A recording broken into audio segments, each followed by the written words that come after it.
সুস্বাগতম বন্ধুরা। তো কেমন আছেন আপনারা? আমি জানি আপনারা অবশ্যই ভালো আছেন।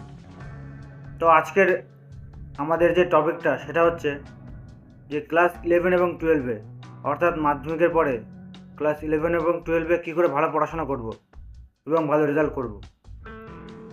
তো বেশিরভাগ ছেলেমেয়ের এটা একটা মেজর প্রবলেম থাকে যে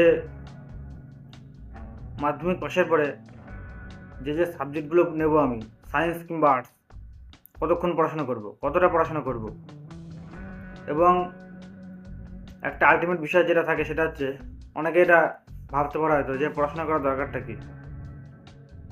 এখন দেখুন, পড়াশোনাটা হচ্ছে এমনই একটা অস্ত্র যেটা ব্যবহার করে তোমরা জীবনের যে কোনো ক্ষেত্রে সফলতা লাভ করতে পারবে। অর্থাৎ তোমরা যদি মন দিয়ে ভালো করে পড়াশোনা শিখতে পারো, তোমাদের সফলতা অনিবার্য। যেমন মানুষের শরীরটাকে ঠিক রাখার জন্যে নিয়মিত খেলাধুলা এবং ব্যায়াম করা দরকার, ঠিক সেরকমই মানসিকভাবে সবল এবং শক্তিশালী হতে গেলে নিয়মিত পড়াশোনা করা দরকার। এখন আসে আমাদের প্রধান টপিকে, যেটা হচ্ছে যে কীভাবে অ্যাকচুয়ালি পড়াশোনাটা করব। এখন দেখো, ওয়েস্ট বেঙ্গল বোর্ডের কথা বললে এখানে মাধ্যমিকের পরে মেনলি দুটো ডিভিশনে ভাগ হয়ে যায়।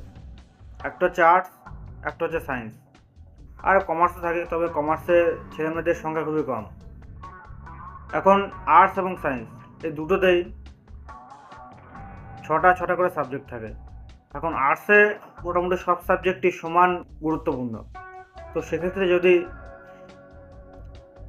ছেলেমেয়েরা প্রতিটা সাবজেক্ট রেগুলারলি দিনে 1 থেকে 1.5 ঘন্টা করে পড়ে তবে যথেষ্ট। এখন সায়েন্সের ক্ষেত্রে ব্যাপারটা সম্পূর্ণ আলাদা থাকে। এখানে মেনলি 4টে সাবজেক্ট থাকে: বায়োলজি, ফিজিক্স, কেমিস্ট্রি এবং ম্যাথামেটিক্স। তো এছাড়া আরও 2টো সাবজেক্ট থাকে, সেগুলো হচ্ছে বাংলা এবং ইংরেজি। এখন ছেলেমেয়েরা এই 4টে সাবজেক্টে ভালো করে পড়তে গিয়ে বাকি 2টো সাবজেক্ট যেমন বাংলা এবং ইংরেজি এগুলোতে সঠিক টাইম দিতে পারে না। এছাড়া তাদের টাইম ম্যানেজমেন্টেও বিভিন্ন প্রবলেম হয়। এর জন্য কী হয়, তারা ভালো রেজাল্ট করতে পারে না।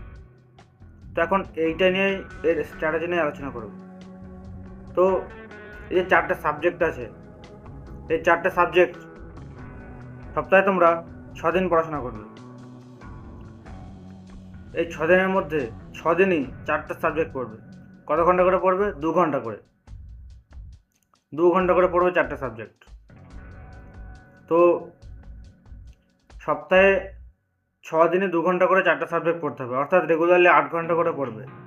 তার সঙ্গে যে কোনো সপ্তাহে 2 দিন, যেদিন তোমাদের কাছে একটু বেশি ফাঁকা টাইম থাকবে, সেদিন তোমরা এই 4টে সাবজেক্টের সঙ্গে আরও দুটো সাবজেক্ট যেমন বাংলা এবং ইংরেজি ঢুকিয়ে নেবে। সেক্ষেত্রে কী করবে, তখন 4টে সাবজেক্ট 1.5 ঘন্টা করে পড়বে এবং বাংলা ইংরেজিও 1.5 ঘন্টা করে পড়বে।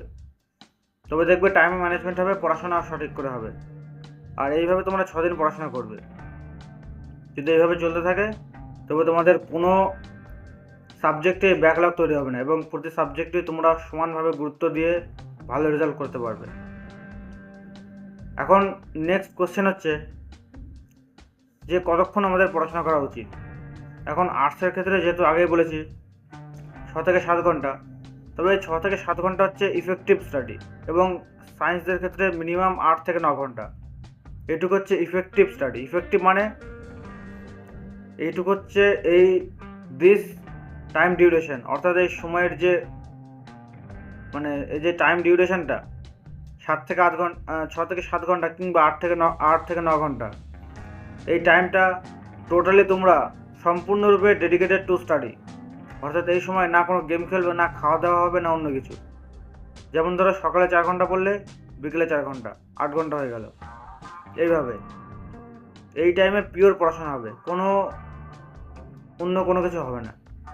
তো এরপরে স্ট্র্যাটেজি নিয়ে আরও কিছু বিস্তারিত আলোচনা করব নেক্সট ভিডিওতে। ততক্ষণ পর্যন্ত পড়াশোনা করতে থাকো এবং নিজের আত্মবিশ্বাস বাড়তে থাকো।